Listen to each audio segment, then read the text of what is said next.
What's going on, everybody? Welcome back to the Pure Buckets podcast. I am joined today, obviously, just a two-man show once again.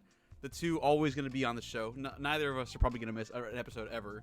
The cornerstone, as you might say, of the podcast. It is Cole, myself, joined by... The usual, the GOAT. The GOAT. LeBron James. What? That's me. Yeah, it's me, Vipin, back at it again. Been a little, not too long from the last episode, but you know how it goes. College takes time up. Not terribly long. Anyways, but we're back at it again. We have, I guess it's another spitballing episode, Yeah, we're just gonna talk about it. We're gonna literally just jump around from like hella topics. So we don't have like a focus of the video. So yeah. Alright, so I just want to, last video, it was 10 days ago, unfortunately, but the last video, I think I discussed a lot of LeBron. I'm going to not do that this time. I think I've said enough about LeBron. But I did want to mention, between the last video and now, he has accomplished a major milestone. I'm sure a lot of you guys will probably know. He's now number 2 all-time in the all-time scoring list. Yes, sir. Which is an absolutely crazy achievement. But we all know what he really wants. He wants that number 1. And I probably hit it, unless some bad injury stuff happens. But yeah, it's a great achievement. No, for for sure, about for sure. I mean, he's killing it. This season, he's averaging nearly. I think he's averaging like 29.96 to be exact. But no, it's 30 exactly. It's 30 exactly now. 38 and 6, unbelievable. Yeah, 38 and 6. And He's he'll be the first. scoring. He's the first person since Russell Westbrook in the 2016-17 season to average at least those numbers. It's absolutely insane. Man, I remember there was this funny tweet that went around like a few years ago, and it was like from like 2013 or something. I was right around whenever LeBron turned like 30. And this guy tweeted like, "Oh, thank God LeBron's finally 30. This nonsense is not gonna go on for much longer." Oh my God, you're right. And now look at it. Yeah, no. He's 37. He's averaging 30. Like, that's unbelievable. Yeah, facts. Well, I think they referred to the nonsense as like dominating the league. Yeah. Unfortunately, his team's bullocks, but He's still good. His team sucks. yeah, but he's not dominating the league because dominating the league implies team. I feel like Winning. Yeah. Yeah. But I mean, him as an individual, dominating for sure. He's playing at an MVP level, but he can't win it at all because his team sucks. So it's unfortunate. Yeah, for sure. I'm actually just curious. I want to see this real quick. Where is Bron in this ranking? He is 4th. He's 4th in the league, only behind obviously the 3 clear-cut MVP candidates this season in PER. And obviously, you know us, like we love to talk about PER. And he's there. Like he's and the 3 people in front of him are in that prime, 26, 27, and then he's 37. You know, He's just not even close. Like, it's unbelievable. Yeah. I listened to a lot of Skip Bayless and Shannon Sharp Undisputed. So this morning I was listening to the episode from like a few days ago, and they were talking. So Skip Bayless was talking about LeBron dropping 38 in that game, and he was like, "Yeah, 38. So what?" And then did you see the dunk that he did over Kevin Love?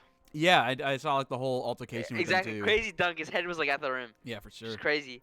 And Shannon was like, "All right, rank the dunk out of 10." And then Skip Bayless was like, "Yeah, it's a 2." I was like, what? I mean, like the dunk itself. 10? Okay, well, the dunk act, the actual like act of it itself, I can even agree with maybe it's a 2, but it's over a brother. It's over a brother. You know? Yeah, you gotta include the context to it. Over Kevin Love, like he's In like Cleveland? at the rim in Cleveland. Exactly. Yeah. This can't be a 2. No, it can't be a 2. Can't be a 2. Skip Bayless is just a hater, so. Yeah, facts. But yeah, I think it's solid for LeBron, obviously. GOAT, you know how it is. Yeah, for sure. I mean, we're not gonna talk about LeBron right now. The next person I wanted to bring up was last night's masterclass performance by the mayor of New York City, Trae Young. So, you know. What did he do exactly? I remember I saw it at halftime. He had like solid amount of points. He finished with 45. Dang. Jeez, that's really good. I think that whole thing with him and MSG is Yeah. a great rivalry. Yeah, he Well, literally carried the Hawks. He had 45 and then 8 assists, and they only won by 6. So he just completely dominated. He shot over 50% from the floor. He shot 7 threes. only And seven? did you see that one play like that near in the clutch time where he was like, I don't know if did you see that? Like he was doing all the moves and stuff, and then he freaking crossed, made I can Taj look right Gibson now. touch earth. I'll look right now. Yeah, freaking Taj Gibson, old head, had to touch the ground after a Trae Young crossover, freaking mid-range The jumper. King of New York. Oh, dude, I've actually never seen. It's been a long time since I've Oh seen an my. individual. Just I know. Was it you that liked it or was it Lewis? I came up my Twitter feed and it was Trae Young is now the only player to ever have 2 home arenas. Probably lose. I don't remember that. Yeah, no, it was Yeah, just that's facts, hilarious. Yeah, it's unbelievable. though. He was in the clutch, Vivian, and he went up to a fan when he went back on defense, and he went up to the fan on the sideline and said, "Hold this L." That's good. It's Yeah. unreal. He's actually What he does in MSG is so. He literally does run New York. yeah. And then obviously on the topic of Trae Young overall, that's his first. Is that his first game against? No, he played one against New York earlier this season and he dropped 33, but that was obviously in Atlanta. But in Madison Square Garden, can't do nothing, bro. Like it's not fair. 8 and 7. Well, 7 threes. 45 and 8. Crazy. Yeah. I think That's I saw that clip. Yeah, he absolutely knocked down Taj Gibson. Bro, the man yeah, almost it ended his was life, nasty. dude. Dude, Taj Gibson he lowered his head after. He's like, bruh. Yeah, no, I don't even. I just saw that and I was like, yeah, this is what I'm talking about. But yeah, you got anything else, or are we? Dick suck is all I'm saying. Facts. What is 30 and 42? Yeah. No. Reminds me of another team in the other conference. Mm. The Lakers, the Flakers. Yeah. Oh, whoa. The Suns are 58 and 14. Mm-hmm. Oh my god. How many more games are there? 10. Oh, they can easily. Dude, what if they went on a crazy win streak? No, if the Suns win like 2 more games, they've already clinched the 1 seed. Yeah. 60 win season. Yeah, it's 10 more it's games? absurd. Imagine if they won 10 straight. There's a chance Yeah. they could. They win 10 straight and it was 68 and 14. Oh my god. Yeah, for sure. Another situation I wanted to talk about just like really quick because obviously because obviously over here we at least everybody that does like basketball or just sports media in general, they always like to focus on like the hot topics or whatever, and like that's totally fair. So I didn't want to stick around on it because obviously we talk about them all the time, but Westbrook's been doing pretty actually decent the last couple games. Yeah, really? What's he doing? Yeah, his last 3 games he's put up over 20 points in all 3. 10-10, including even his first triple-double since the All-Star break, I think. And it's his first 3-game stretch with at least 20 and 10 since he played with the Wizards last year. And not that bad. Obviously, he had that one of those 3 games was obviously that really clutch shot. I don't know if you saw that, where there's like the buzzer beater. 3? Yeah, and then he went to OT and they won, right? Didn't they win? Yeah, they won. Did. Yeah, I think that was in Lebronto. So. Isn't he like 17 and 1 against that team, or is it the other way around? No. LeBron absolutely collapsed Toronto. Yeah, another new LeBronto. You know how it is. But yeah, I just wanted to say, like, obviously everyone always highlights how Westbrook's doing bad, and we do as well. I'm not saying we're excluded. I'm not the biggest Westbrook fan of my life ever. I've never really been a big Westbrook fan, but he is for sure. Like, he's starting to get back into a groove. I feel like, which is good to see, because that man is just straight slumped the whole season. So it's good to see him not doing that bad. Is it a slump or is he just washed? We'll see. We'll see. That's a whole nother topic. I mean, do you think it's a slump or do you think he's washed?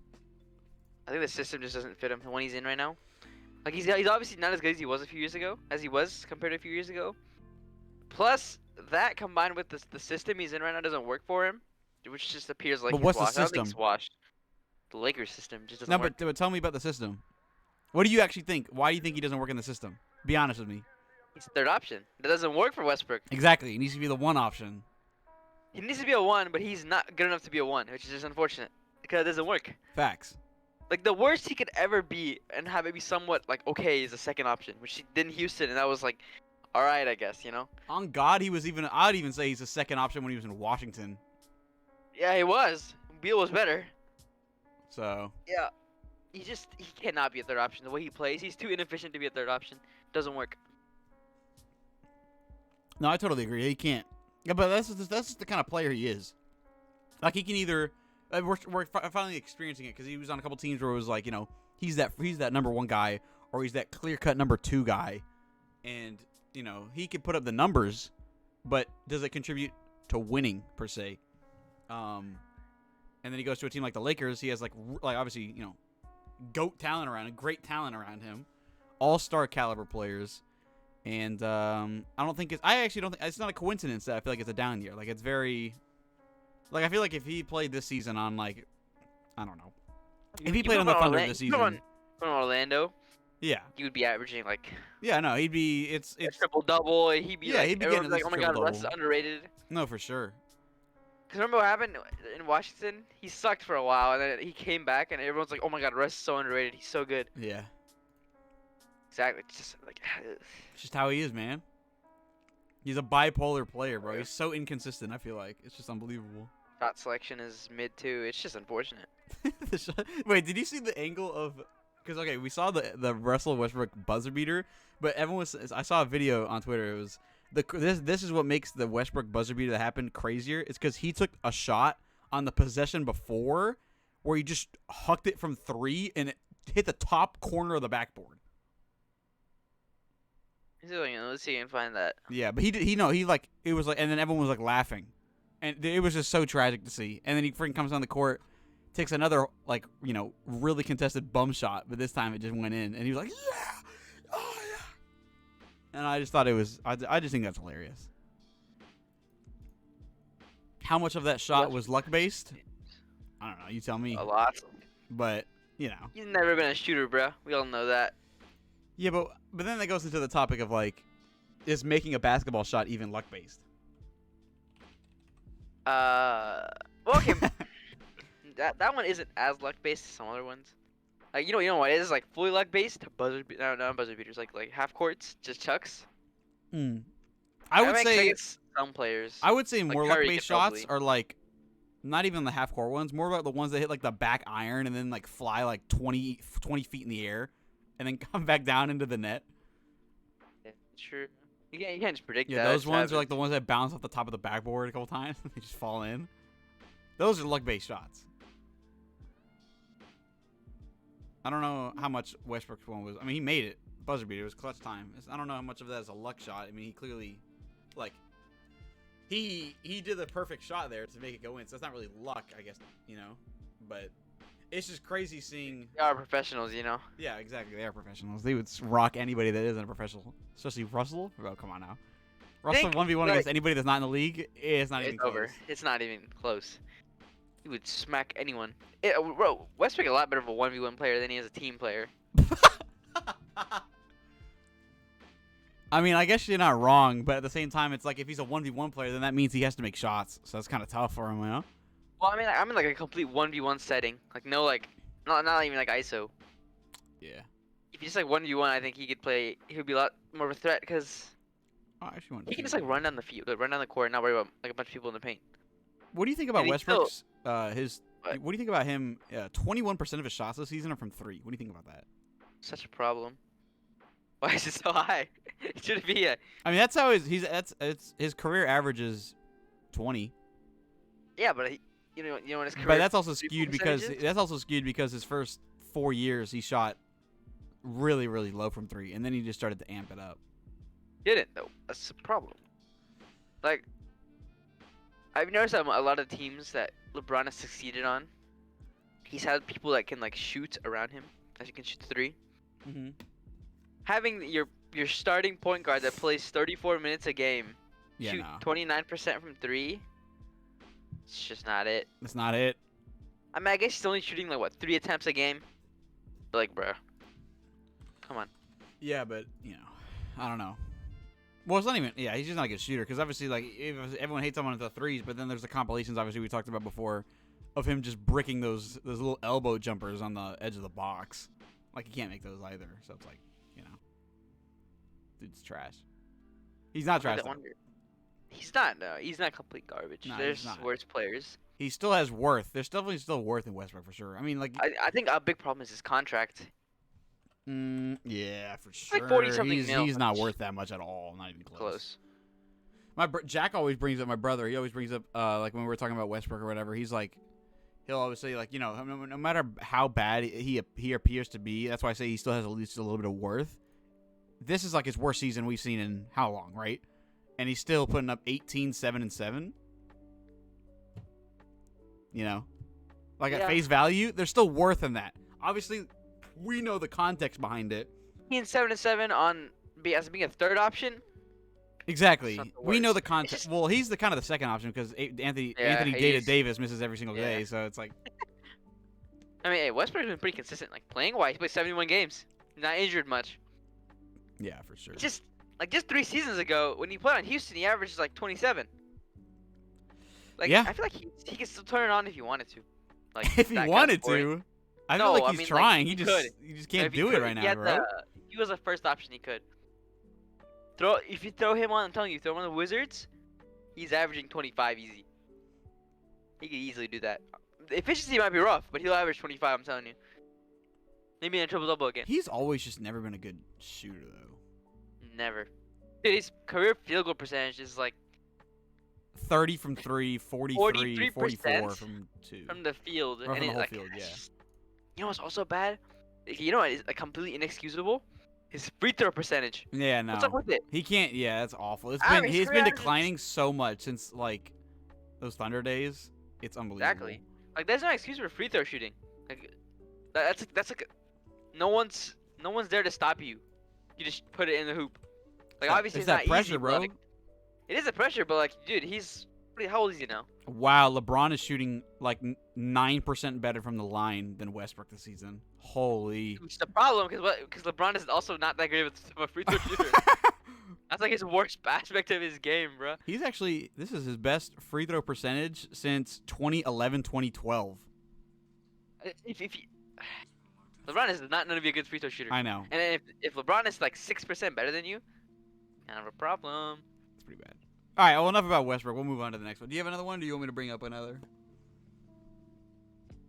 All right, you go ahead. Okay, I just want to talk about the more of like a less basketball like skill oriented thing. Are you updated on the use of Nurkic situation? Regarding his injury, no. No, not his injury. About what happened the other day. No. Okay, so let me break it down for you and anybody else that's watching this. So basically, there was this video that was posted. Obviously, it was out of context, right? But it's a video, and at first, everybody was like, you know, screw Nurkic or whatever, because it was a video of him after a game. Obviously, Nurkic isn't playing. But there was, I think it was Jazz fans. I think he was like in Utah, and the video depicted Yusuf Nurkic walking up to a fan. I think it was post game.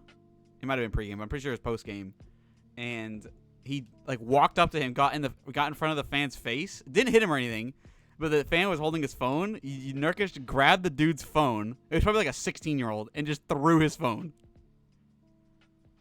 Right? So exactly. So that was the video though. That was the video. That's what I'm saying. So everyone was like, "Yeah, Nurkic, you have no right." Like everyone was like, "Oh, this kid's about to get a bag." And then freaking the NBA hit Nurkic with a $40,000 fine, right? Over overthrowing the dude's phone. So the kids, everyone's like, yeah, F Nurkic, right? But then the report came out, and it's like a true report, at least to my understanding, because like there's multiple different sources that have posted it. And the reason Nurkic was provoked was because the fan was saying things like, "Yo, grandma, a B word," and obviously like that just by itself is not that great. But Nurkic's grandmother died 2 years ago because of COVID. Oh, bruh.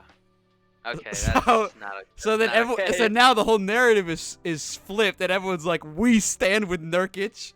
F the kid. Why'd you guys fine him 40G?" No, actually, why did they though? They should not. And everyone's like, but there's some people. I think in my opinion, there's some Twitter trolls that are like, so that still permits him to take someone else's property and throw it. And then someone reply was like, Bro, he had the right to freaking lay that kid down on the floor if he wanted to. But yeah, so I guess the fan, he just took, yeah. Like, that kid's lucky, bro. Like, Nurkic's gonna get over there and just absolutely whooped him. He is lucky. Nurkic is like 7 foot. That kid could have gotten He's 6'11", 290, Pippin. What? Oh, 290. But yeah, it was just a really horrible situation after that, because, I don't know, you just never know. Because that's what, it's just the whole thing with, like... I don't understand how these people, like, think they can do this. Like, yeah, for sure. You walk up to an NBA player and... First of all, you can't say that to anybody, bro. That's like so yeah, messed that's up. just anybody. You can't, but you really think you want to try that on a 6'11", 290 guy? Yeah, Okay. they be all hard on freaking players and stuff until they come up to their face. And they're like, He's lucky that Nurkic is a celebrity. If it was just some dude in the street, he might have actually gotten laid out. Yeah, for sure. He has his appearances to hold up. So he's lucky it was just his phone. Yeah. But yeah, I just wanted to bring that up because that was like a really big situation that was going on in the world in the basketball. I don't know, man. Stuff's crazy. But yeah, I mean, I understand.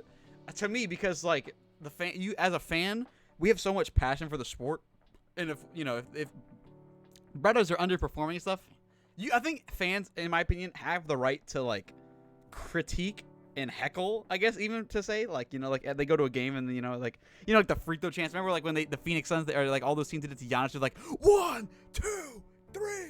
They were counting his free throw. That's not a problem. I know, but that's still heckling, and that's like getting under their skin. But when it's like blatant threats, and that's when it's like, where's the entitlement? Exactly. There are limits to heckling. Like you cannot just be blatantly disrespectful. Like what was that? What's that one thing I remember? Like how people were like giving Westbrook death threats, like bro. Yeah, like I'm not a Westbrook fan, but I never go out of my way to I'm not gonna send him a death threat. Like, what are we talking about here? Like, oh, it's just like at the end of the day, it's just basketball, bro. Like it's not that serious. I mean, it would just be hate. Yeah, It would be yeah. crazy.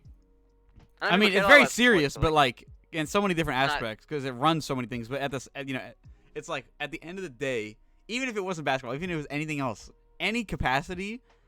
There's no realm in which death threats. You know what I'm saying? Yeah. You see that all the time. People, because people just be on the internet, People just be on the internet. They clowning on the internet. Trolling, exactly. They would never say it's IRL.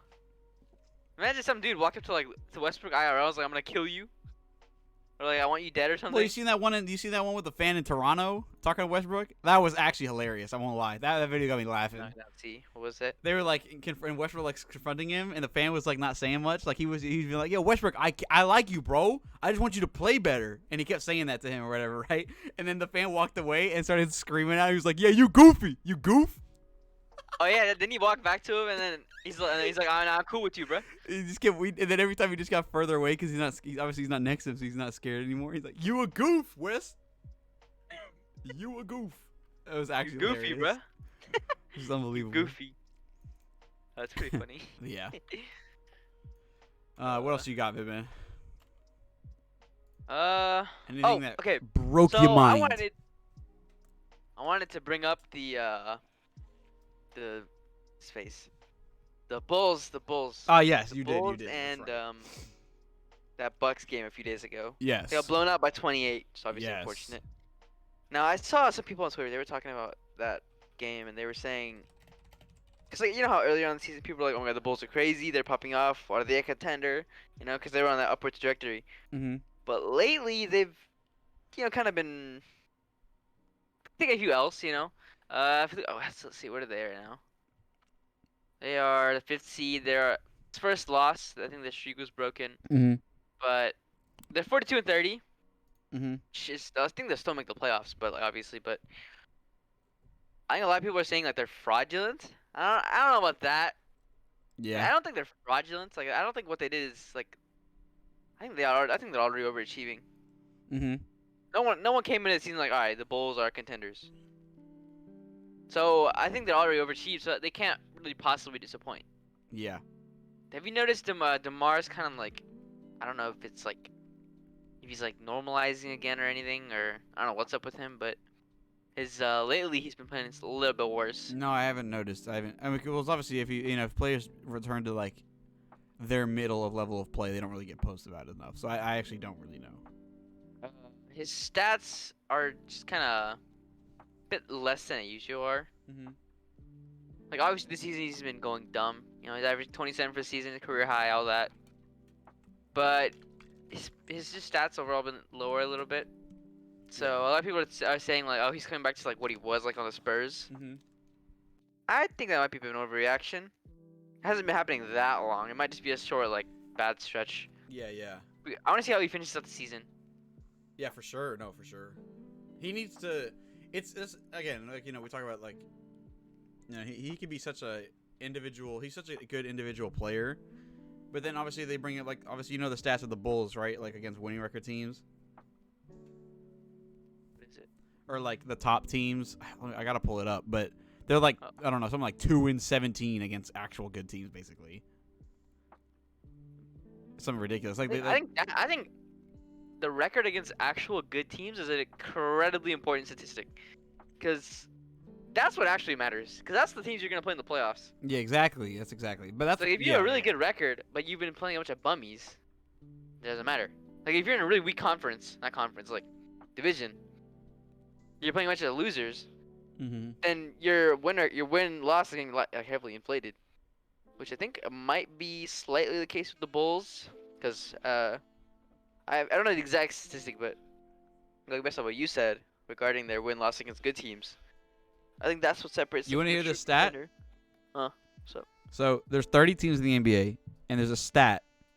Shout out StatMuse. He's actually kind of good with like some like really cool stats a lot of times. So he posted a thing that said this is the record versus the top 3 teams from each conference, which as of this moment is Miami, Milwaukee, Philly, and then Phoenix, Memphis, and Golden State. Okay? Or I think, yeah. So that's the record versus your top 3 teams in each conference. The Bulls are dead last in the league. That means they're below the Pistons, the Magic, the Rockets. They're dead last. They are 0-16 against teams that are top 3 in the conference. Jeez, what? They haven't won a game this season against the Heat, the Bucks, Philly, Suns, Grizz, Warriors. They haven't won a game. Even the Rockets have won a game. Heck? That's awful. Exactly. Why is it so bad? Look at this. Look at this. And this is even more in tune. The Bulls' record against the top 8 teams in the league, which is the Suns, Grizzlies, Heat, Warriors, Bucks, Jazz, 76ers, and Celtics. Total record 2-18. Their only 2 wins being against the Jazz and the Celtics, which are those 4 seeds that we were talking about. 2-18, Vibin, against the top 8 teams. It should be more than enough to show you exactly what they're gonna do in the playoffs. They dead serious. They actually might be first round exits because right now they're lined up, Vibin, to play Boston in the first round. And Boston went from popping, but like Boston's going brazy. No, but the Bulls seriously might be first round. Obviously, they've had the whole thing where it's like, oh, we're not healthy or whatever. Who's out right now? Is it Lonzo? Lonzo's out. Or who? The Chicago. Who's injured right now? Let me see. I think Lonzo's been injured. Yeah, Lonzo's been injured since January 20th. And DeRozan and Levine are now probable. Or yeah, they're both like slightly little day-to-day injuries right now. But it's Lonzo. Obviously, Levine missed a lot of time. Caruso missed a lot of time. Lonzo's been missing a lot of time. DeRozan's been like the true cornerstone, and that's because, I feel like that's also like a big reason why he's putting up the numbers that he is because his supporting cast has just been kind of like ripped apart. Not there. Exactly. That doesn't take anything away from DeRozan. Like, you still have to be super talented to put up those numbers for sure. But I don't know. It's just like they just can't win against actual teams. Like actual teams, they didn't win. They're 21st in defensive rating this season. I saw this on Twitter. Some people were saying that one of their issues is defense, and Yep. And something that like I saw like a potential trade on Twitter. It was like the Bulls are probably gonna trade Vucevic for like a more defensive-minded center. Mhm. Because Vucevic is more like offensive, you know. And I think that would probably be a good idea. I don't know who exactly they trade for. Yeah. Like, where could Vucevic really go? Don't really know. Yeah. See, you know what sucks is that you say, man, Vucevic's ratings this season have not been good. What the heck? His Exactly, offensive rating is 107, and his defensive rating is 109. Jeez.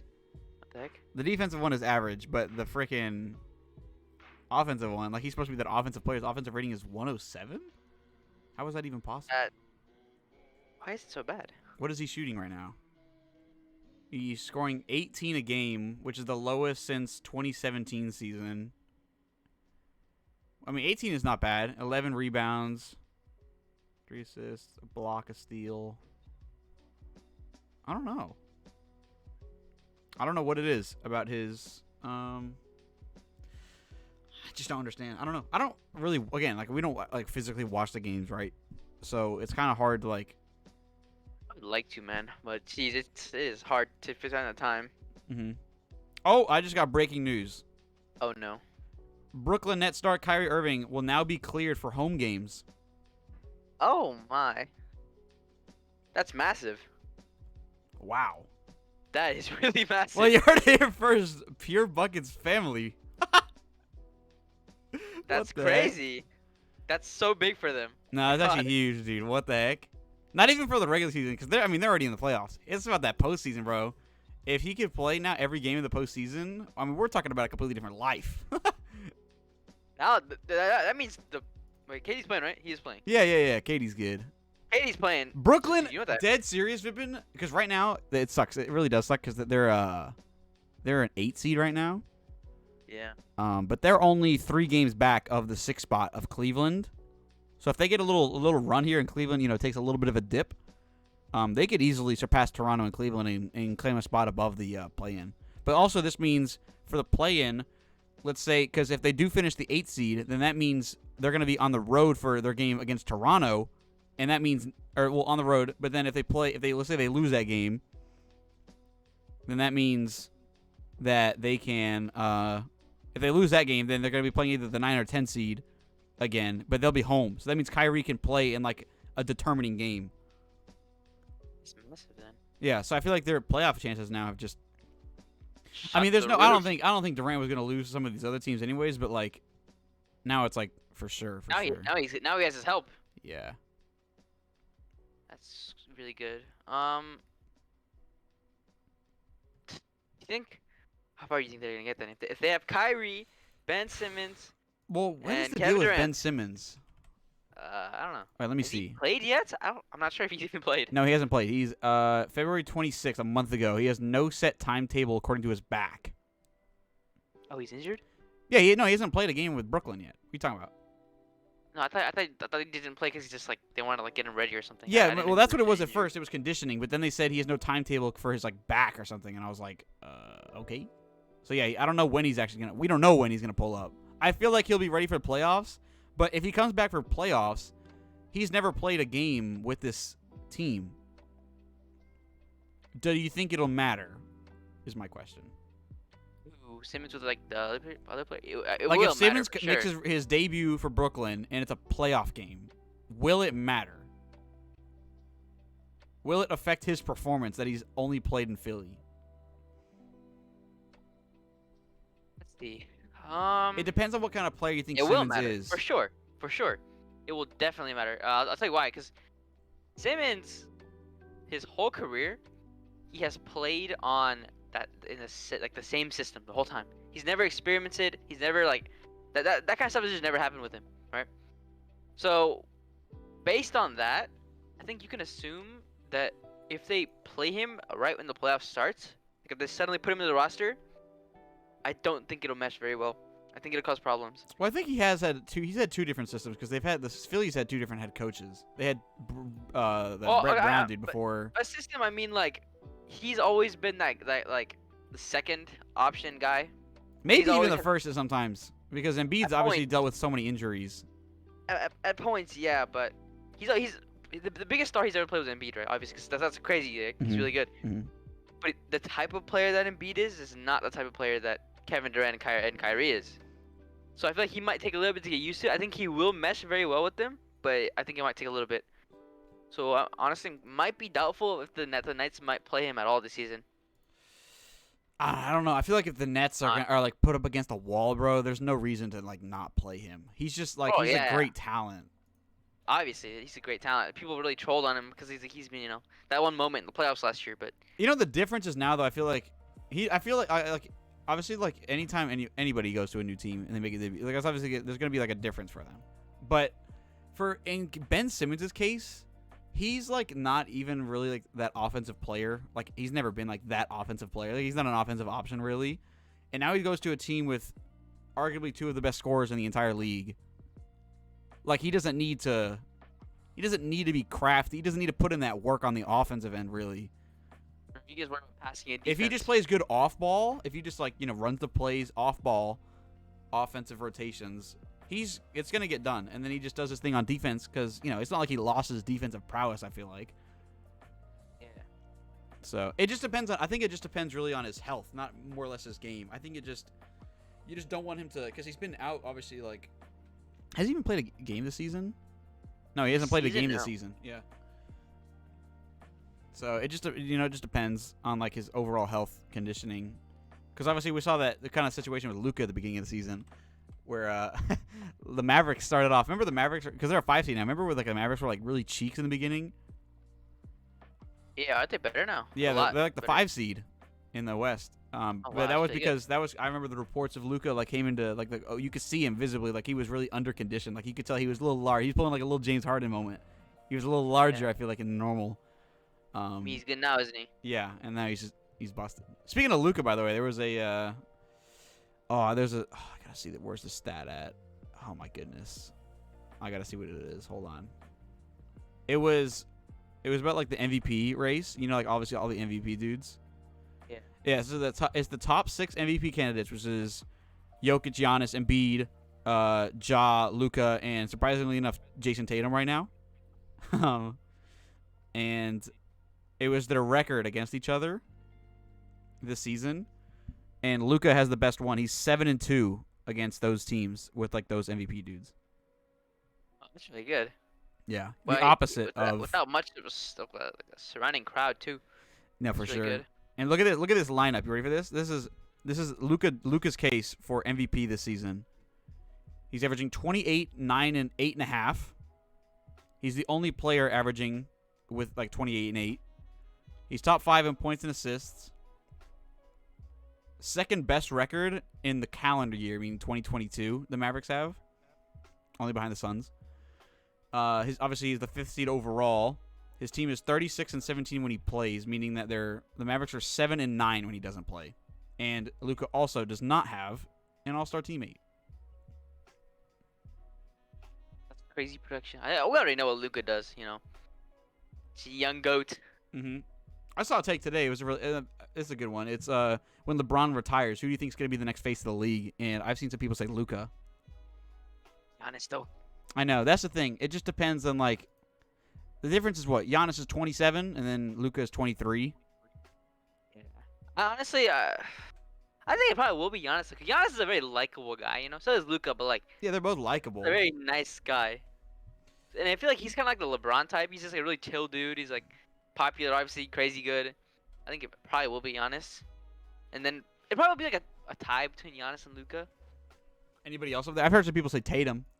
No one else. I don't think anyone else has that potential. I really think it's just those two. Just because of how good they are right now, early. Like obviously Tatum's really good early, but like he's not on the same tier as Luka and Giannis, obviously. So yeah, I don't think he will be like that guy. He'll be like obviously like popular and stuff. I think Tatum would be like how let's see, who's popular right now? I can't think of anyone, but he'll be like one of those like lesser favorited stars. Obviously still really popular, but not on the same tier as the main ones. Yeah, no, I mean, I think that's a great. We can actually have like a whole video on that topic. We just need more people involved, obviously, but I feel like that's a really good conversation about like the faces of the league. Like kind of like how we made the list way back in December. Like it was like the best like U20. What was it? 25 or something like that. U25. I forgot what we said. I can pull it up really quick actually, because I Go for it. know. Yeah, like this is back in December, I believe. Everybody, so you got to give us some slack here. But in the under 25 list, everybody had Doncic, obviously, Luka at 1, and then most people then had Jason Tatum at the 2. So, I mean, those are like, I feel like those are like the two. It just depends on what you consider like future of the league. Because, like, is Giannis future of the league when he's in his prime right now? Do you think Giannis is going to have the longevity that LeBron does? Dude, you can't compare anyone's LeBron's longevity because he's so weird with that. I don't think we're gonna have a player that'll. I do not. Okay, I don't think Giannis will be averaging 30 at 37. Do you think what Giannis does, game-wise, is more physically taxing than how LeBron plays? Yeah, career-wise, sure. not just this season, because obviously LeBron this season, like he's an old head, you know. But like career-wise, even still, I think LeBron is still he played like bruise ball, you know, like in the paint, like physical, like down low. I definitely side with Giannis. I feel like I still think Giannis plays more physically, like because LeBron has always had some kind of like somewhat mid-range, you know, some bit more of a distance game. Giannis just doesn't have on that same tier, so I think that's the difference. Also, is it crazy to say that LeBron has never been the defender that Giannis is? That is not crazy to say because Giannis is an absolutely unbelievable defender, but that is pretty crazy though. Why? Because I mean, I guess it's been a while since LeBron's been like that kind of best defender of the league type guy. It's been a while since that. Mm-hmm. I don't know. I guess it does make sense, honestly, because Giannis is a nuts defender. What's crazy I actually just saw is LeBron and Giannis in their careers have the same offensive and defensive ratings. Really? Yeah. It's actually nuts. 116 offense, 104 defense. They're the exact same. Yeah. What the heck? 104 is crazy, though, dude. For a career? I actually did not know LeBron's defensive career rating is 104. That actually kind of blew my mind. I won't lie. Some seasons, I think, like near 100. Maybe even below 100. Yeah. Back in Miami, he was like everything, dude. Yeah, he was like yeah. unbelievable offense, unbelievable sure. defense. That's what Giannis is right now. That's literally what Giannis is right now. Giannis right now is literally like one of the best offensive and defensive in the league. I think we've gotten everything though. Yeah. I think we've gotten most of our topics done for the day. Anyways, thank you guys so much for watching this episode. It was kind of another one of those just off the top of our head, you know, those kind of things. It was a lot of fun like usual. I think probably soon we're gonna get back to doing like one of those like more planned ones. But yeah, thank you guys so much for watching. It's been super fun. You know, please comment, subscribe, all that stuff. Thank you guys for watching, and we'll see you later.